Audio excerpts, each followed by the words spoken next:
Welcome to Entrepreneurial Entrails for some short stories on the guts and glories of being an entrepreneur.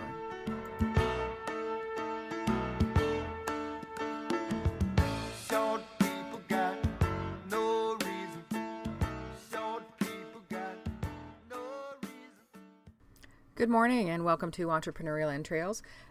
Took a little hiatus for a week because it's August and quite frankly I needed a vacation. But I've had so many great things happen in the last couple of weeks that thought I would come back and give you some ideas. And one of the things I've talked about frequently is networking, and it just cannot be underrated what a great idea networking is. What does that mean? Networking can be a huge variety of things. And when you're faced with some blockages on things you want to network about, I'm going to give you a couple of solutions. So a few weeks ago, July 26th, I went to a MedTech Innovation Roundtable with Haltech, which is an organization I used to work for. And specifically, it was about tech development in the Halton region and what Haltech is doing to support that, which is fantastic. And so we got to hear from a few different speakers. One was Dr. Gillian Melvale, who's the Assistant Professor of Health Policy and Management at DeGroote School of Business in McMaster. And she and her team are working on an app to track patients' experiences within the healthcare system, and specifically with mental health. And one of the things that they're working on with this app is a happy face scoring system, which to some people might be like, what the hell?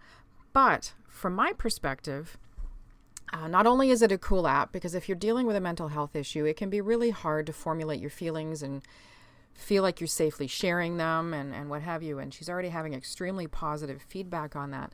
But I approached her after the event to talk to her about it.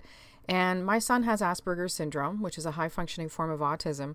And he's even really high on the Asperger's scale as well. And that's not me, rose-colored glasses. He actually is. But he still sometimes has a hard time giving emotional-based feedback.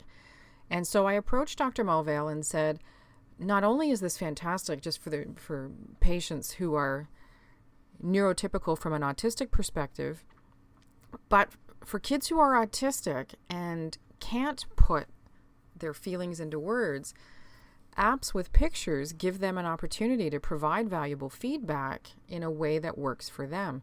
So I've reconnected with her. I asked her if I could write an article about her, and hopefully she'll come on to the Across the Apothecary or Across the Desk podcast that I also do.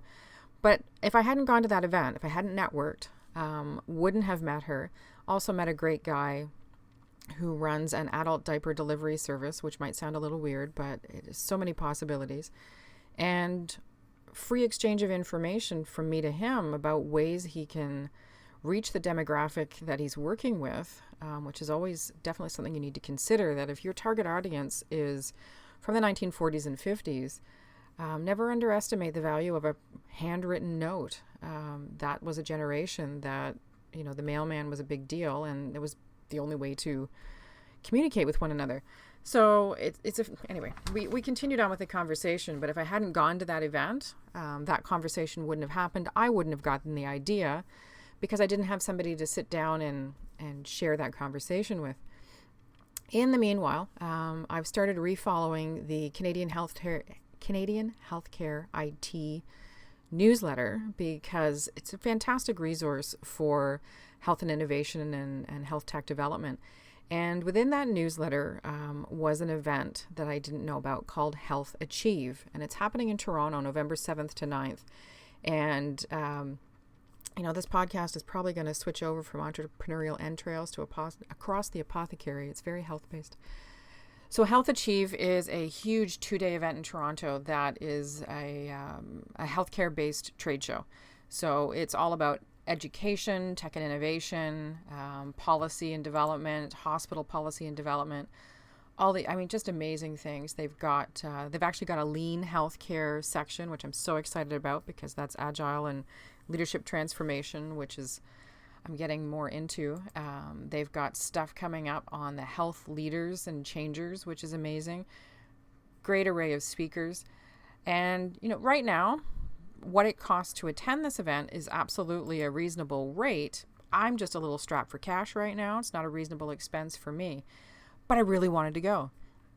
So I had a little look around, didn't find it off the bat. So I sent an email to ask about volunteering at the event. And I've done that before. If there's an event you want to go to and it's a benefit to your business and it's a reasonable fit for your business as well, if it's completely off the wall, don't waste their time.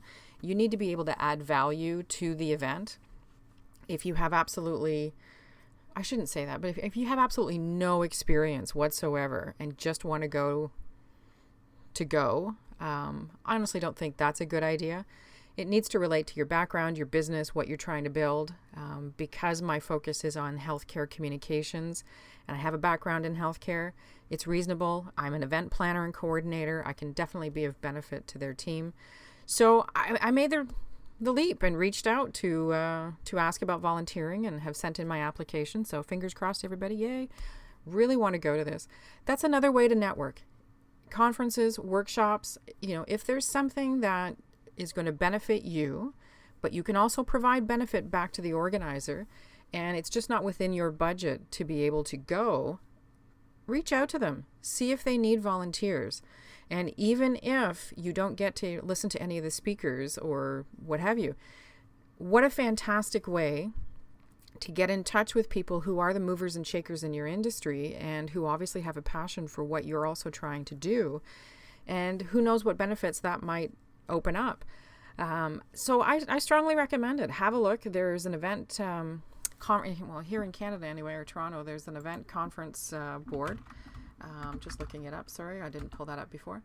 Have a look. If there's stuff you want to go to, see if they have a volunteer page. If they don't, just email the organizer. For Health Achieve, it was hard for me to find that information, but I think I was just I didn't think to look under plan your visit. So here's a tip. Plan your visit and then get involved is where you go and have a look for volunteering. So who knows?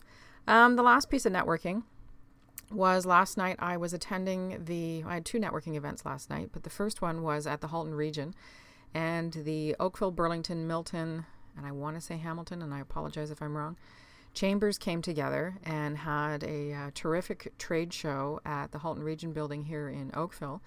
And it was pretty big. It was very busy.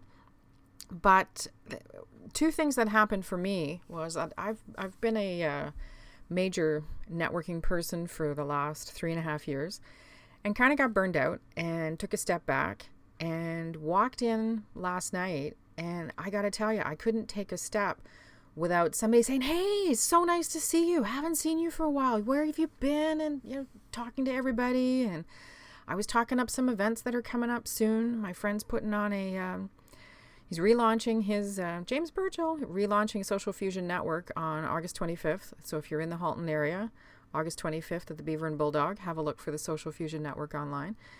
James is relaunching his networking event, which is always great. And then September 13th, Sharon Ritchie, the Influence Factor, is hosting another speed networking event. I've co-hosted quite a few with Sharon. They're great events. She's a great host. And not co-hosting this one, but I'm going to go because I got to tell you, speed networking, so effective. It's a really effective way, especially I'm slightly introverted, believe it or not. You are guaranteed, and Sharon does a great job of promoting and getting good co-hosts, myself included. So you're guaranteed to walk out with business cards. What you do with it after that, well, that's another podcast. So last night, went Halton region and ended up talking to quite a few people. And this one guy has I'll be completely honest with you, his pitch confused me a little bit, but if I understand it correctly, they basically they fill skill gaps in businesses with managers and what have you. And here's one of the things that can happen when you network is that you redefine and reevaluate your pitch, but you also get inspired and get ideas from other people that may improve your pitch. And that's what happened for me last night. My main goal is to teach businesses and business owners about social media and communications. So if they're not in a position to afford somebody right now, they at least are doing it right and not harming their business. And, I'll work with you for 3 months, teach you everything I know. And when you get too big, come back to me, happy to help you.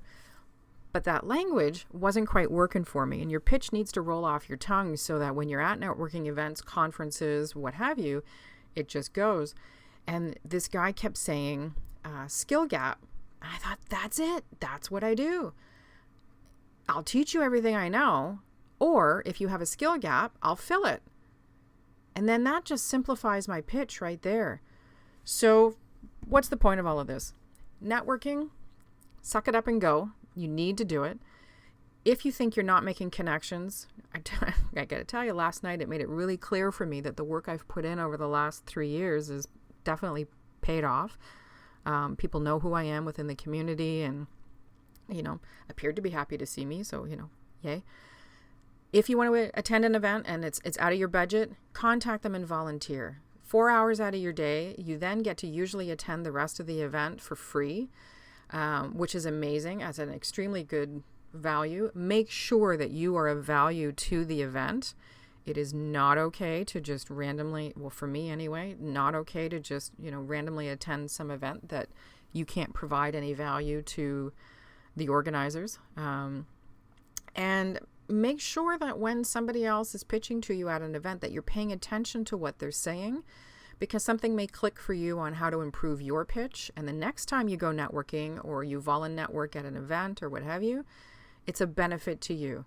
So that's my 2 cents for today. As always, just remember you have the guts and glory to make it your own story. And that's part of the entrepreneurial entrail journey. And my friend and I were talking last night about how much we're not a fan of the word journey, but process doesn't work either. So I hope you're having a fantastic day. I hope you'll take a look in your community and get involved with your chamber and see what events are going on. Have a look at the event conference. It's Canada Conference and Event Board, I think it's called. See what's going on there and take a chance. Get out there. Do your thing. Share your story. It's all awesome. Have a fantastic day and we will talk to you soon. Bye-bye.